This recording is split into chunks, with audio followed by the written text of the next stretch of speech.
بسم اللہ الرحمن الرحیم۔ تو آج کی اس ویڈیو میں ہم جان پائیں گے کہ عالم برزخ کیا ہے اور روحیں عالم برزخ میں کیسے رہتی ہیں، بلکہ عالم برزخ کے حوالے سے ایک یہودی عورت کا واقعہ بھی آپ کو بتائیں گے کہ جب ایک یہودی عورت نے سیدہ عائشہ صدیقہ رضی اللہ تعالی عنہا کو عالم برزخ کے بارے میں بتایا تو حضرت عائشہ رضی اللہ تعالی عنہا نے عالم برزخ کا انکار کیوں کیا تھا۔ ویڈیو میں آپ یہ بھی جان پائیں گے کہ انسان کے مرنے کے بعد کیا ہوتا ہے، یعنی عالم برزخ کی زندگی کیسی ہے، یہاں پر لوگ کیسے رہتے ہیں، لوگ یہاں پر کیا کھاتے پیتے ہیں، اور ہاں یہ بھی آپ کو بتائیں گے کہ انسان جب مر جاتا ہے تو عالم برزخ میں دنیاوی باتوں کو کیسے یاد رکھتا ہے۔ دوستو، عالم برزخ کے بارے میں روایات میں اس طرح بتایا گیا ہے کہ عالم کہتے ہیں دنیا کو، اور ہمارے لیے یہ 4 عالم ہیں، یعنی 4 دنیا ہیں: عالم ارواح، عالم دنیا، عالم برزخ، عالم آخرت۔ جی ہاں، یہ حقیقت میں 4 عالم ہیں، اور ہر عالم کے احکام الگ الگ ہیں، اور ہر انسان کو ان سب سے گزرنا ہے۔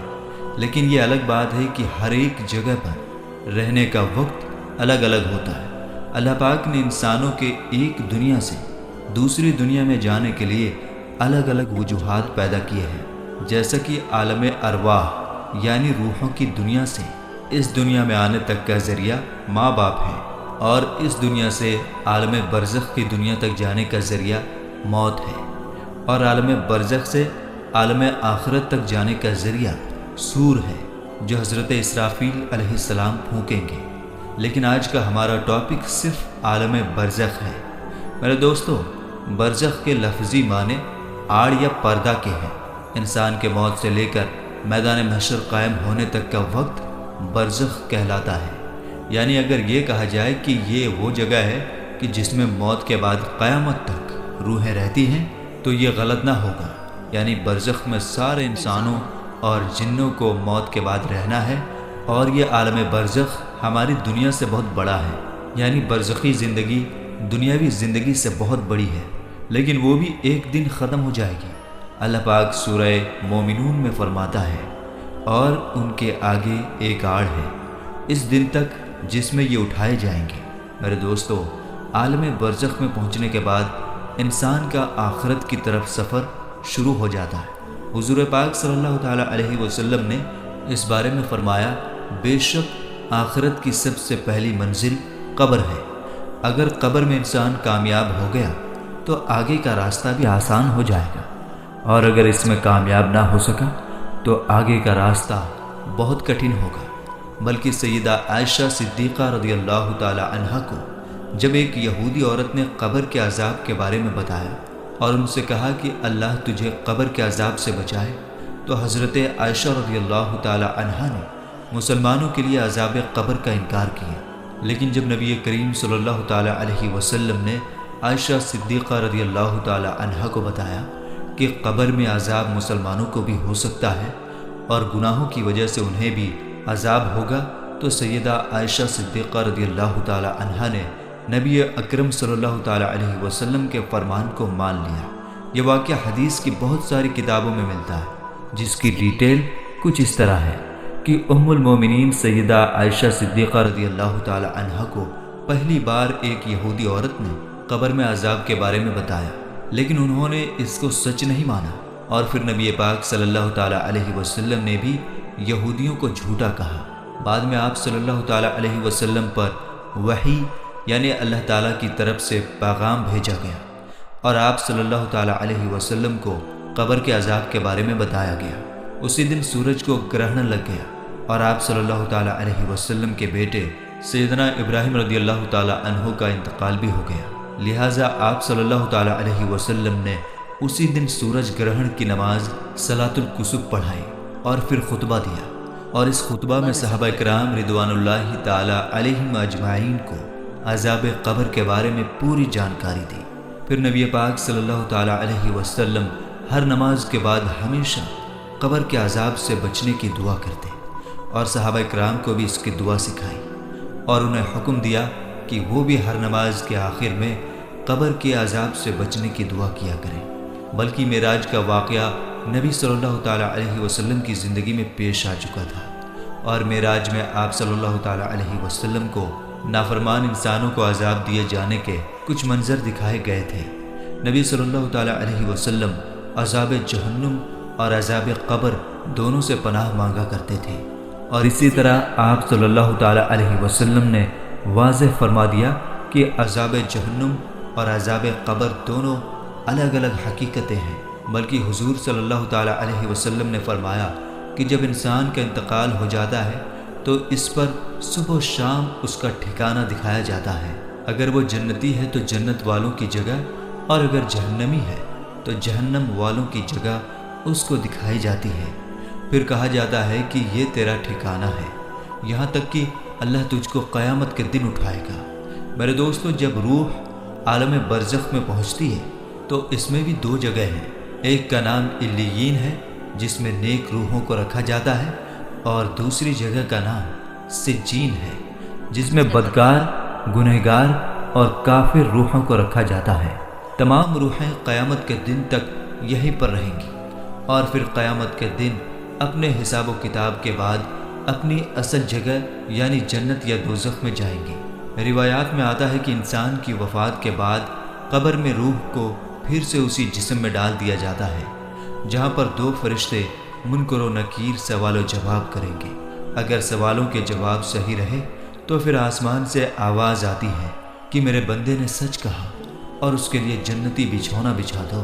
اور اسے جنتی لباس پہنا دو، اور اس کی قبر میں جنت کی کھڑکی کھول دو۔ قبر میں ہی جنت کی طرف کھڑکی کھول دی جاتی ہے، جہاں سے اسے جنت کی ہوا اور خوشبو ملتی رہتی ہے، اور جہاں تک اس کی نظر جاتی ہے اس کی قبر کو پھیلا دیا جاتا ہے۔ لیکن اگر سوالوں کے جواب صحیح نہ ہوئے تو پھر اس کے لیے قبر میں ہی جہنم کا بچھونا بچھا دیا جاتا ہے۔ جہنم کی گرمی اسے ہر وقت محسوس کروائی جاتی ہے، اور اس کی قبر اتنی چھوٹی ہو جاتی ہے کہ پسلیاں آپس میں دھنس جاتی ہیں۔ اور اس طرح اگر اعمال کے حساب سے نیک روح ہے تو وہ خوبصورت نورانی فرشتے روح کو علیین میں چھوڑ دیتے ہیں، اور اگر اعمال برے ہوں تو دو خوفناک نکیلے دانتوں والے فرشتے برے انسان کی روح کو سجین میں ڈال دیتے ہیں۔ سجین کیونکہ بری اور بدکار روحوں کا ٹھکانہ ہے، اس لیے وہاں پہنچ کر بری روحوں پر عذاب آنا شروع ہو جاتا ہے، جبکہ علیین میں موجود روحوں پر کوئی پابندی لاگو نہیں ہوتی، اور وہ باغ جیسی جگہ پر ایک دوسرے کے ساتھ موجود ہوتے ہیں۔ نیک روحیں علیین میں ایک دوسرے کے ساتھ رہتی ہیں اور ایک دوسرے کو پہچانتی بھی ہیں، جبکہ سجین برے لوگوں کی روحوں کو عذاب کا مزہ چکھاتی ہے۔ علیین میں موجود روحیں ایک دوسرے کو دیکھ کر خوش ہوتی ہیں، ایک دوسرے سے باتیں کرتی ہیں، جو وقت انہوں نے دنیا میں گزارا اس کو یاد کرتی ہیں، اور نئی آنے والی روحوں سے اپنے پیاروں کی خبر بھی لیتی ہیں کہ میرا فلاں رشتہ دار کس حال میں ہے۔ اگر نئی آنے والی روح یہ کہے کہ تمہارا فلاں رشتہ دار تو کب کا مر چکا ہے مگر وہ یہاں علیین میں نہیں پہنچا، تو یہ نیک روح سمجھ جاتی ہے کہ اسے سجین میں بھیج دیا گیا ہوگا۔ نیک روحیں اپنے رشتہ داروں کا انتظار علیین میں ایسے ہی کرتی ہیں جیسے کوئی گھر سے دور اپنے گھر والوں سے ملنے کا انتظار کرتا ہے، اور علیین میں نیک لوگوں کے علاوہ انبیاء اکرام، شہداء اور صدیقین کی روحیں بھی ایک دوسرے کے ساتھ مل کر باتیں کرتی ہیں۔ بلکہ روایات میں آتا ہے کہ نیک روحیں اپنے قریبی رشتہ داروں سے ملاقات کریں گی، جیسا کہ نبی پاک صلی اللہ تعالیٰ علیہ وسلم نے حضرت فاطمہ رضی اللہ تعالیٰ عنہا سے فرمایا تھا کہ میرے وصال کے بعد سب سے پہلے فاطمہ تم ہی مجھ سے ملو گی، اور بالکل ایسا ہی ہوا۔ اور آپ صلی اللہ تعالیٰ علیہ وسلم کے وصال کے 4 سے 6 مہینے بعد حضرت فاطمہ رضی اللہ تعالیٰ عنہا حضور اکرم صلی اللہ تعالیٰ علیہ وسلم سے جا ملی۔ میرے دوستو، یاد رہے کہ عالم برزخ میں روحیں میدان محشر قائم ہونے تک رہیں گی، یعنی قیامت کے دن تک روحوں کے ٹھہرنے کی جگہ عالم برزخ میں رہے گا، اور قیامت ہی وہ دن ہوگا جب روحوں کو ان کے جسموں میں ڈال کر دوبارہ اٹھایا جائے گا، پھر حساب کتاب کے بعد جنت یا جہنم میں ڈال دیا جائے گا، اور پھر وہیں ہمیشہ کے لیے اس کا ٹھکانہ ہوگا۔ بلکہ میرے دوستو، حضرت عثمان غنی رضی اللہ تعالی عنہ جب کسی قبر کے پاس کھڑے ہوتے تو اس طرح روتے کہ داڑھی مبارک بھیگ جاتی تھی۔ سوال کیا گیا کہ آپ جنت یا دوزخ کا چرچا کر کے نہیں روتے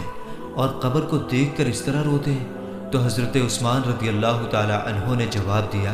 کہ رسول پاک صلی اللہ تعالی علیہ وسلم نے فرمایا ہے، بے شک قبر آخرت کی منزلوں میں سے پہلی منزل ہے، سو اگر اس میں کامیاب ہوا تو اس کے بعد کی منزلیں اس سے زیادہ آسان ہیں، اور اگر اس میں کامیاب نہ ہوا تو اس کے بعد کی منزلیں اس سے زیادہ سخت ہیں۔ حضرت عثمان رضی اللہ تعالی عنہ فرماتے ہیں کہ اللہ کے رسول صلی اللہ تعالی علیہ وسلم نے ارشاد فرمایا، میں نے کبھی کوئی منظر قبر کے عذاب سے زیادہ سخت نہیں دیکھا، بلکہ حضرت ابن عباس رضی اللہ تعالی عنہ سے مروی ہے کہ حضور اکرم صلی اللہ تعالی علیہ وسلم مدینہ یا مکہ کے کسی باغ سے گزرے، اتنے میں دو انسانوں کی آواز سنی جن کو قبر میں عذاب دیا جا رہا تھا۔ نبی کریم صلی اللہ تعالی علیہ وسلم نے ارشاد فرمایا، ان دونوں کو عذاب ہو رہا ہے،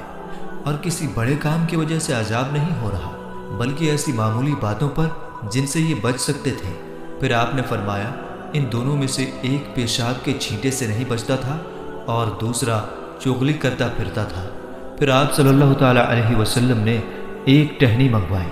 پھر اس کے دو ٹکڑے کیے، پھر ایک ایک ٹکڑا دونوں قبروں پر رکھ دیا۔ صحابہ نے عرض کیا، یا رسول اللہ صلی اللہ تعالی علیہ وسلم، آپ نے ایسا کیوں کیا؟ آپ صلی اللہ تعالی علیہ وسلم نے فرمایا، شاید ان دونوں کا عذاب ان کے سوکھنے تک ہلکا کر دیا جائے۔ میرے دوستو، اب آئیں ہم سب مل کر اللہ تعالیٰ سے دعا بھی کرتے ہیں کہ اے میرے مولا، ہمیں صحت اور تندرستی والی زندگی عطا فرما،